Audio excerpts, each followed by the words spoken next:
Wholesaling Houses 101 Underwriting Rules. Guys, it's Rick Ginn, and today we are going to go over on how to evaluate a wholesaling deal. And if you stick with me till the end, I'm going to share the true secret on how to underwrite any deal in like the shortest amount of time ever. Before I get into it, make sure you do me a favor. Make sure you smash that like button. You hit that subscribe notification button to continue to receive the absolute best up-to-date information on wholesaling today. So we're talking about underwriting deals, and a lot of wholesalers struggle with this part. And honestly, most of you get caught in the minutia of just spending sometimes hours trying to analyze a deal. And I'm here to tell you, if you're truly going to do wholesaling and buy properties at a discounted rate, you have to simplify this process. So let's walk through the steps I take, and I'm going to share some tips I've learned over the last 20 years in wholesaling houses, specifically in underwriting deals. Rule number one, probably the most important one in my opinion, 10 minutes or less. If you're spending more than 10 minutes to underwrite any wholesaling deal, odds are you're just paying way too much. See,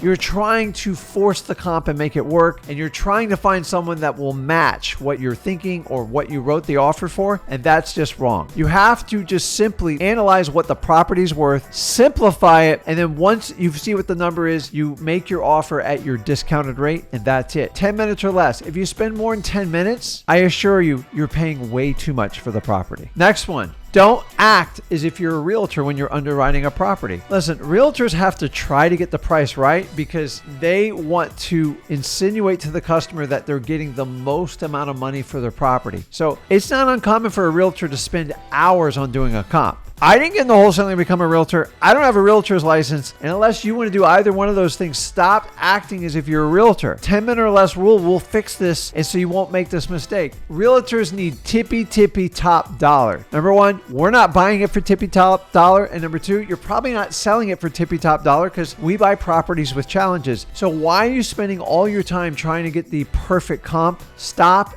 acting as if you're a realtor, and you will eliminate this problem immediately. When underwriting a deal, a simple rule without becoming a realtor is match up apples to apples. What do I mean? If it's a 3-2 in that neighborhood and you're looking at comps in the last 3 to 6 months, that's it. Apples to apples. You can't match up a 3-2 and compare it to a 1-1 and go, well, that one's 1,500 square feet, this one's 900 square feet, I just break down the square footage. It doesn't work. That is a grapefruit and one is a tangerine. You can't match the two up. So only make sure you use comparables of similar size, similar location, and similar dates. That way you can do a true, honest comparison so you get the right comparables in under 10 minutes. This next one's a good one, and I'm here to tell you, we look at a lot of challenging properties. Let's face it, we get some of the properties that just nobody else can sell. So if you see something on the property that just bothers you and you know it's really not fixable, maybe it has just a complete flat roof, maybe the house looks like a bunker. Here's the truth. If it bothers you, it's going to bother all your cash buyers, and you have to price it into the property. If the property's out in the sticks in the middle of nowhere and it's like a survival mode house, understand you have to price it accordingly because your cash buyers are going to see the exact same thing you see. And so many of us try to overlook past that. Well, if it didn't have a flat roof, if I elevate it and do all that, listen, that's not apples to apples. Understand, if you want to sell it quickly on a wholesale deal, if it bothers the heck out of you and it's not fixable, you're going to have to price it in because your cash buyer is going to have the same issues and they're going to bring up the same problems. Make sure you price in the issue in the property if it's not fixable so your cash buyer gets the correct price and you buy it at a level you can actually make a profit at. Next one, stop trying to force a comp. And this is where the 10-minute rule will help you on this. What do I mean by that? Say you look at Trulio, Zillow, and you look at PropStream, and maybe you throw in batch in there, and all of a sudden you have 4 different answers. Take out the high, take out the low, and figure out what the average is, and that's the number. Once you go past 10 minutes,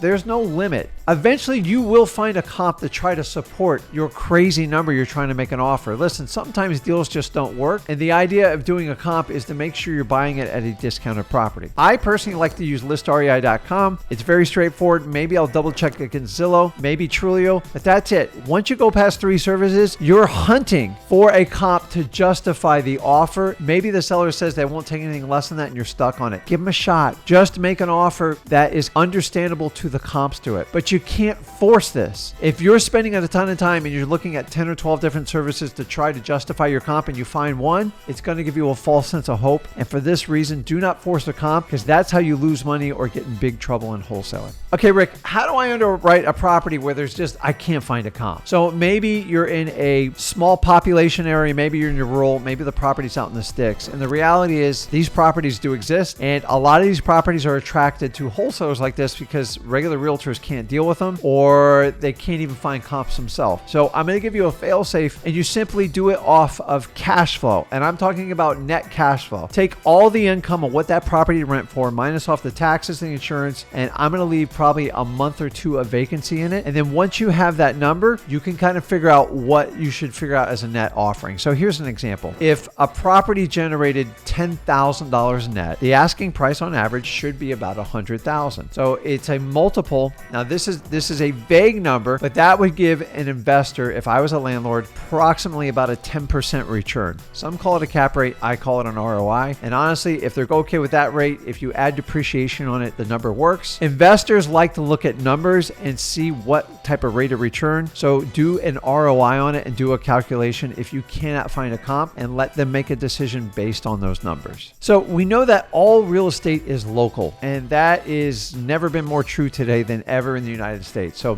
what I do here in Florida is not specific for Florida. I'm in the South Florida area and we have specific. So let me give you an example. Once you understand all real estate is local, you want to look for price influence perks in your local market. What do I mean by price influence perks? Simple. I'm in South Florida and we got a lot of sun here.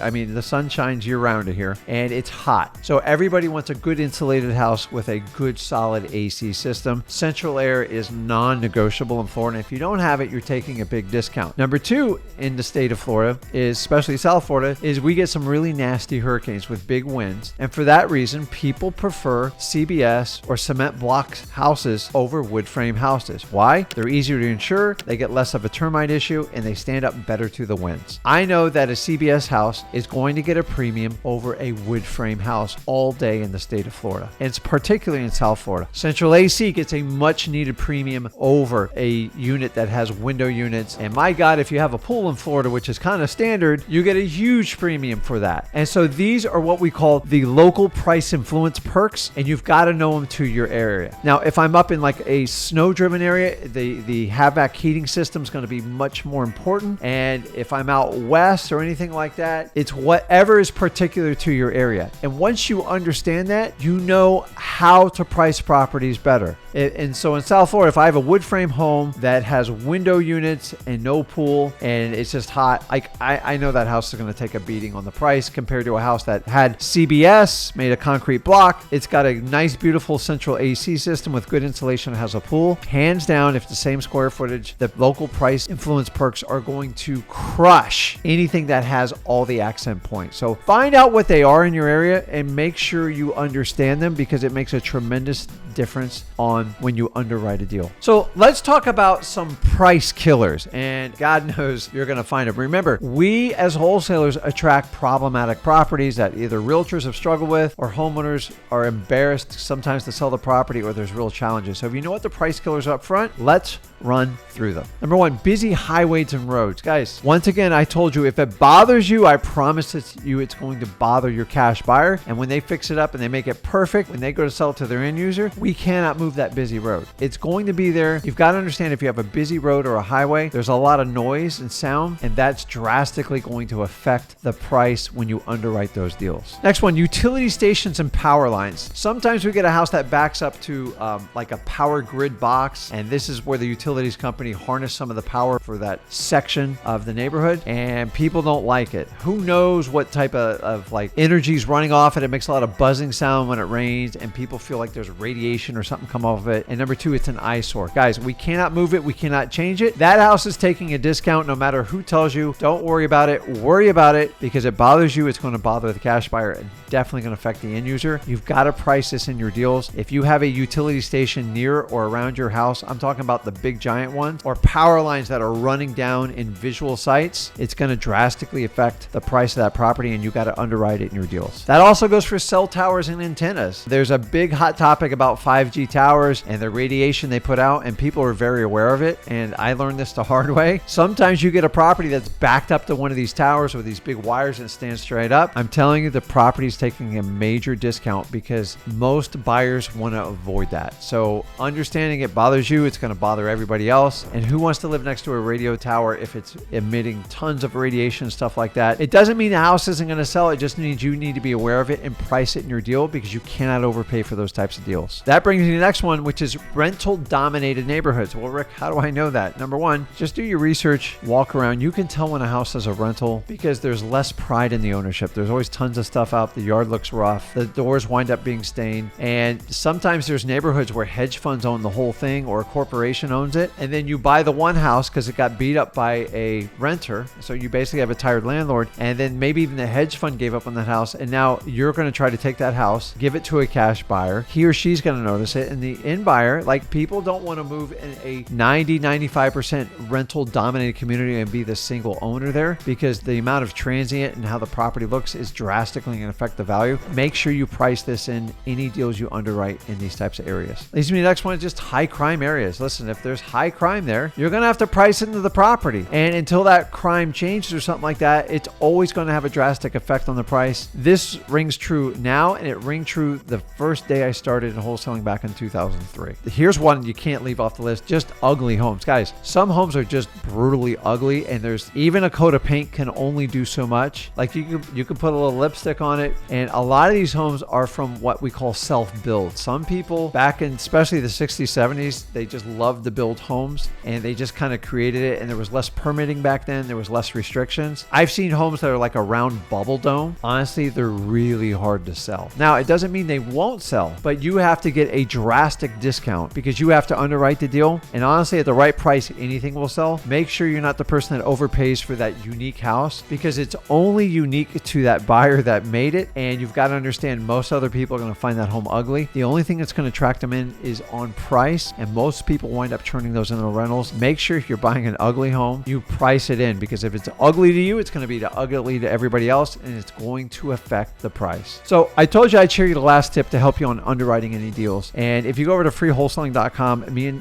and Zach teach this in grave detail. The method is simply called going for no. So we say go for no. Why? Because I don't want to spend 2 hours trying to underwrite a deal. And the reality is, I want to find out what the lowest price is this seller will offer on it. So this technique is simply just basically knowing you're going to get rejected on the first offer to basically harness out of the seller a counter offer. And at the counter offer is where you can actually start negotiating. Guys, go for no. It'll almost solve every one of these problems I've talked about before. But guys, make sure you review this video and understand how to underwrite any wholesaling deal. I find that most wholesalers spend way too much time trying to underwrite their deals. If you spend more time working with your sellers trying to get the best deal possible, you don't have to spend all this time and energy trying to underwrite the perfect deal to make the perfect offer. Go for no. It will solve every one of these problems I discussed earlier in this video. So guys, if you got value from this video, do me a favor. It would help me out a lot if you just smash that like button, and please make sure you hit that subscribe notification button to continue to receive the most up-to-date videos just like this on how to become a great wholesaler. Guys, I appreciate your time. This is Rick Ginn, and I'll see you in the next video. Thanks.